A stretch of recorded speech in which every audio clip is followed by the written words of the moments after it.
Learning objectives.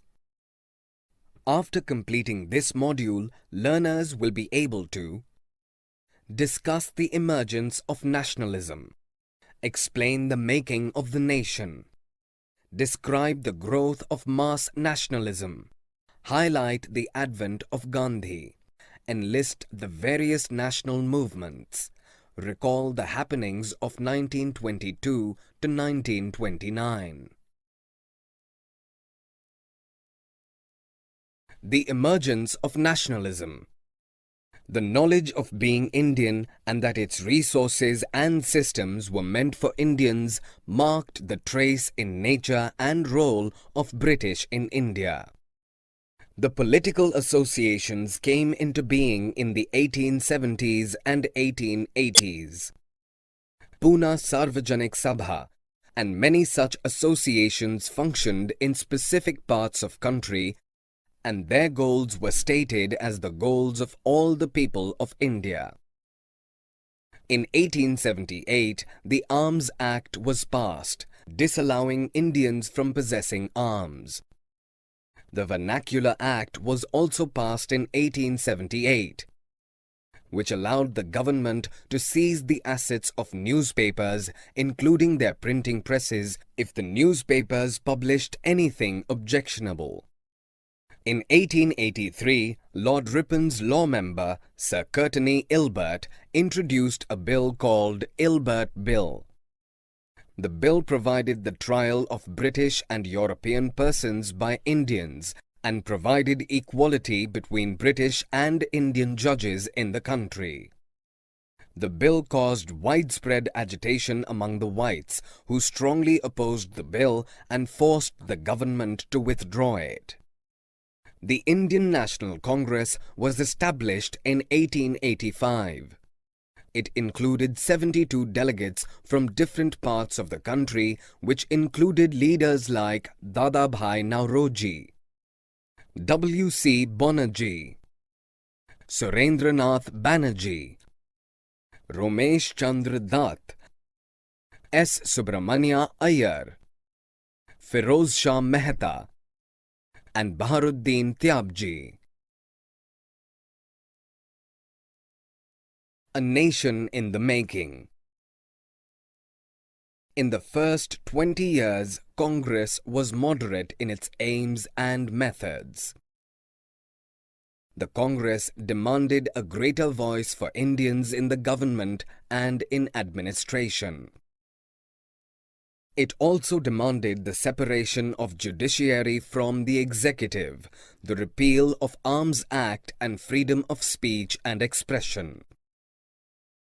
A number of economic issues were also raised by Congress. They regarded British rule as the main reason of poverty and famines in India. The moderate leaders wanted to highlight the unjust nature of British rule. So, articles were written, newspapers were published in order to spread awareness among the Indians. Freedom is our birthright. Bipin Chandra Pal, Bal Gangadhar Tilak and Lala Lajpat Rai, popularly known as Lal Bal Pal in Bengal, Maharashtra and Punjab. They strongly criticized the policies of the colonial government. They demanded Swaraj. Tilak declared, "Freedom is my birthright and I shall have it." In 1905, Viceroy Curzon announced the partition of the biggest province of British India, Bengal, which included Bihar and parts of Orissa. The partition of Bengal aggravated people all over India. Both the moderates and the radicals protested against the partition. Large public meetings and demonstrations were organized, and this led to the birth of Swadeshi movement in India. The growth of mass nationalism. The struggle against Britain rule became a mass movement after 1919. It involved peasants, tribes, students, and women in large numbers. The First World War broke out in 1914 and altered the economic and political situation in India. India was dragged into the war, and this led to a huge rise in defense expenditure of the Government of India. The war led the British to expand their army. The government forced the people from villages in India to send their soldiers for an alien cause. The advent of Mahatma Gandhi. Mahatma Gandhi was born on 2nd October 1869 at Porbandar in Gujarat. He studied law in England and went to South Africa to practice law and stayed there for 20 years. In South Africa, Gandhiji struggled for the Indians in non-violent marches against racist restrictions and had earned great respect and popularity both at national and international level. Mahatma Gandhi spent his initial years in India traveling throughout the country, understanding the people, their needs, and the overall situation. Gandhiji launched local movements in Champaran, Kheda, and Ahmedabad in which he received success.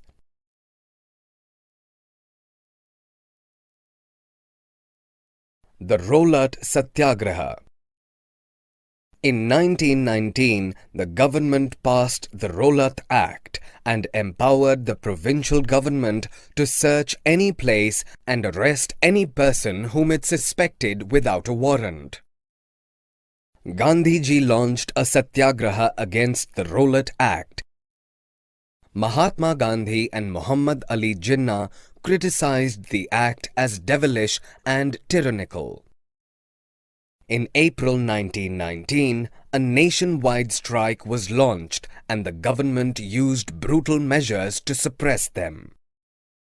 The Jallianwala Bagh massacre forced by General Dyer in Amritsar on Baisakhi Day was a part of this repression.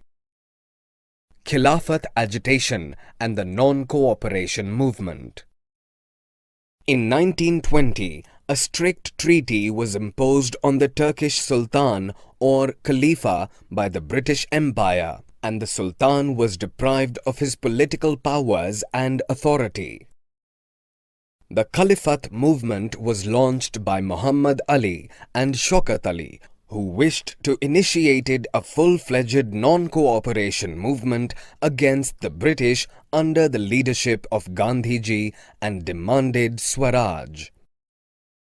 In 1921-22, the non-cooperation movement gained momentum. Thousands of students left government-controlled schools and colleges.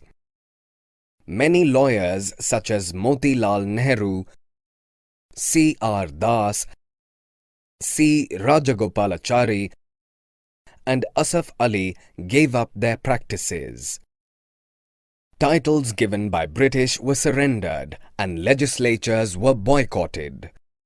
People lit public bonfires for burning foreign cloth.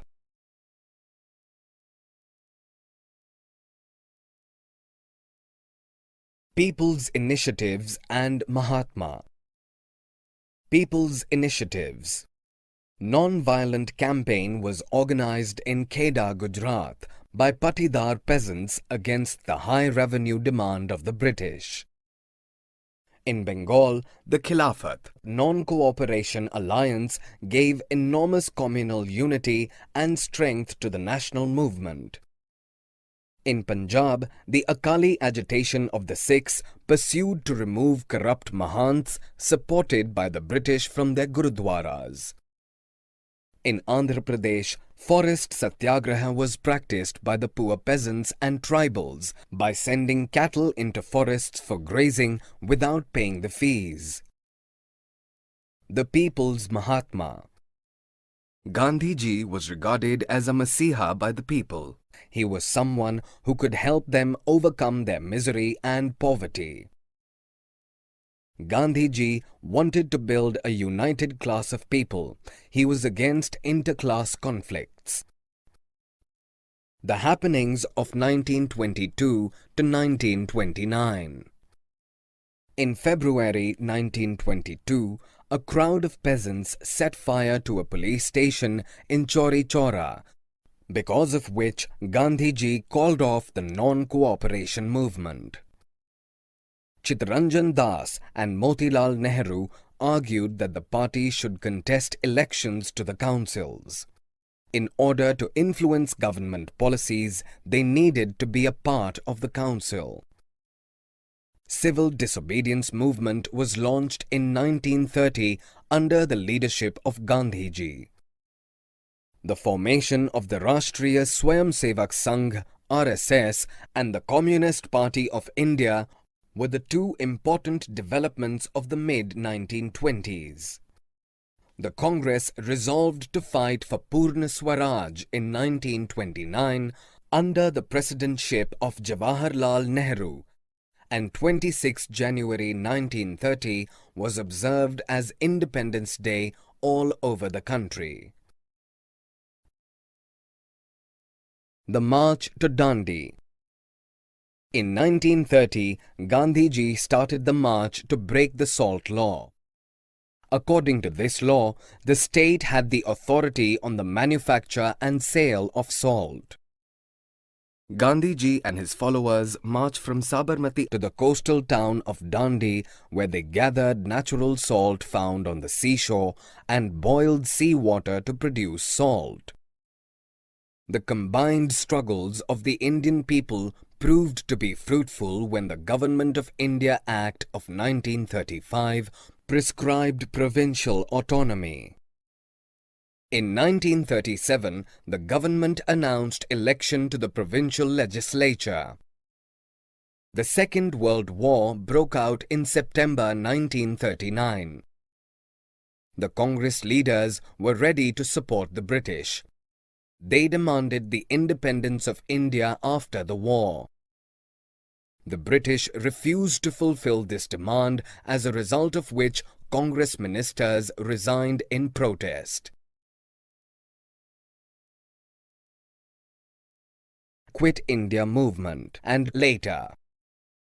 In the middle of the Second World War, Mahatma Gandhi decided to start a new phase of movement against the British, which was called Quit India movement. The first response of the British was a big suppression. Towards the end of 1943, over 90,000 people were arrested and around 1,000 killed in police firing. Towards independence and partition. In 1940, the Muslim League demanded independent states for Muslims in the northwestern and eastern areas of the country. The provincial elections of 1937 convinced the League that Muslims were a minority and they would play second fiddle in any democratic structure. The rejection of Congress for its demands to form a joint Congress-League government in the United Provinces in 1937 also annoyed the League. In 1945, after the end of the war, the negotiations initiated between the Congress, the League, and the British for the independence of India. The conversation failed because the League proposed the demand for Pakistan. The British cabinet sent a 3-member mission to Delhi to examine this demand in March 1946. 16 August 1946 was declared as the Direct Action Day by the League. On 3 June 1947, the partition plan was announced and Pakistan came into existence. The joy of our country's independence from British rule came mixed with the pain and violence of partition. Summary. Let us summarize what we have learned. The Arms Act was passed in 1878, disallowing Indians from possessing arms. The Vernacular Act, which allowed the government to confiscate the assets of newspapers, including their printing presses, if the newspapers published anything that was found objectionable. In 1883, Lord Ripon's law member, Sir Courtenay Ilbert, introduced a bill called Ilbert Bill. The early Congress raised a number of economic issues. It declared that the British rule had led to poverty and famines. Increase in land revenue had impoverished peasants and zamindars. And there was a shortage of food because of exports and grains to Europe. In 1905, Viceroy Curzon announced the partition of the biggest province British of India, Bengal, which included Bihar and parts of Orissa. The First World War broke out in 1914 and altered the economic and political situation in India. In South Africa, Gandhiji struggled for the Indians in non-violent marches against racist restrictions and had earned great respect and popularity both at national and international level. Gandhiji launched local movements in Champaran, Kheda, and Ahmedabad, in which he received success. The Khilafat movement was launched by Muhammad Ali and Shaukat Ali, who wished to initiate a full-fledged non-cooperation movement against the British under the leadership of Gandhiji and demanded Swaraj. In February 1922, a crowd of peasants set fire to a police station in Chauri Chaura. Gandhiji called off the non-cooperation movement.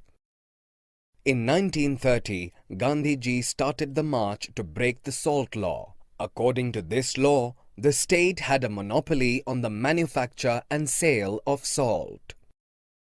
On 3